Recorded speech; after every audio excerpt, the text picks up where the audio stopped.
What is going on, guys? Chew here. And it's finale of My Hero Academia. It's kind of hard to talk about it. Honestly, I'm being completely transparent here. I really love this ending. Now, I'm gonna go ahead and say this first and foremost.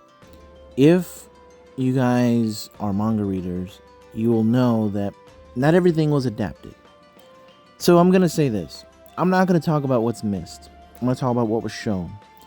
For those that want to see the other stuff that was cut out of the final chapter or this final episode, just go ahead and read it.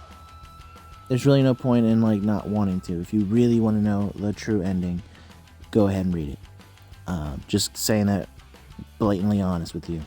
What we got was pretty good. I cannot complain.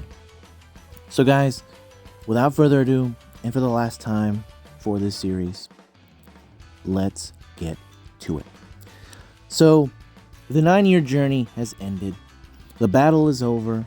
Everything, we've seen conversations with Spinner. We've seen the aftermath with Dabi/Toya and the family. We've seen all those things. The emotional weight that both Deku and Okacho had, all that's been covered. So in this one, we see them, graduating. But let me not get too ahead of myself, because we see here at the very beginning a conversation between Hawks and All Might, and talking about what heroes need to change, the changes that need to happen in order for a situation like Shigaraki not to happen. And we saw this kid at the very end of the last episode who looked like he had some powers that may not have been the most, greatest for a family to have, whoever these guys were. And he was put away. And after the whole battle, he was able to come out, and we see, which I think is kind of poetic justice here, the same lady that reached out to try to talk to Shigaraki back in the day basically got her redemption. Not that she ever needed it, but it was something that Deku inspired, and that was to kind of have people reach out to one another. And this saved this kid's life, that later on in the very next scene where Deku is still talking and he's an adult at this point, because they kind of go back from the future to the past a couple times here, and we have this guy now a student, which is great. And you see Kota also still wearing the same hat. I'm like, you guys could have not decided to lose the hat, but whatever. We see that he's there. The graduation for everybody was nice, and we go to the future. This 8-year time skip. We have this little kid who is in middle school, basically kind of the same scenario Deku came from, and his name is Dai, and he has maybe not the most strongest ability, but he also wants to go into the hero course, and he goes to the All Might statue for kind of inspiration. Meanwhile, Deku, who is a teacher at UA, he's doing his best as what he can. He's definitely is loved by his students, but he's kind of laid back. He's not very strict with them. But we see everybody else in the class, they're heroes now, doing different things. One of the people that I think really got a lot of growth in a very little time, and I think that I wish we could have seen a little bit more, was Tentacle.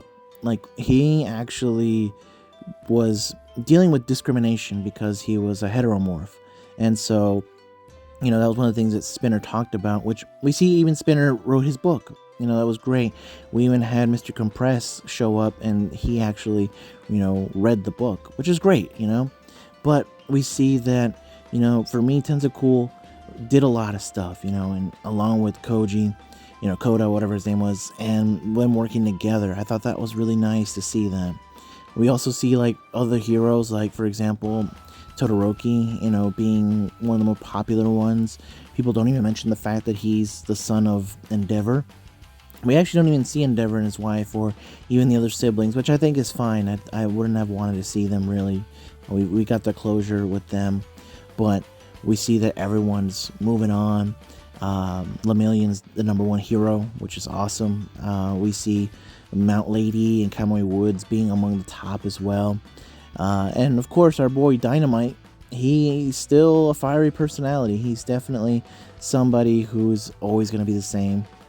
And I love it because we see that Aizawa shows Deku, how he's been doing, and how Shoto is kind of like in charge of kind of keeping an eye on him.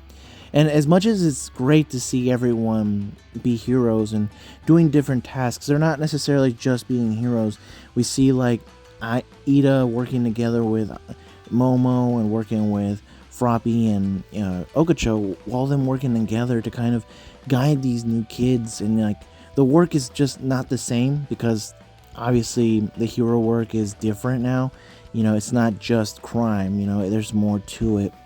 And so this new generation of heroes, or pro heroes, be more specific, are helping out the younger generations. And as much as Deku loves all of it, being a teacher and even trying to inspire other kids, and he meets Dai, and he even gives the same kind of like talk that All Might gave to him, saying you can be a hero as well. We see that he misses being a hero. He wants to be out there again. He doesn't have All for One anymore. The Last Emperor has been used, and he's just trying to help when he can. But it isn't until at the very end where we have All Might showing up, and he ends up coming back.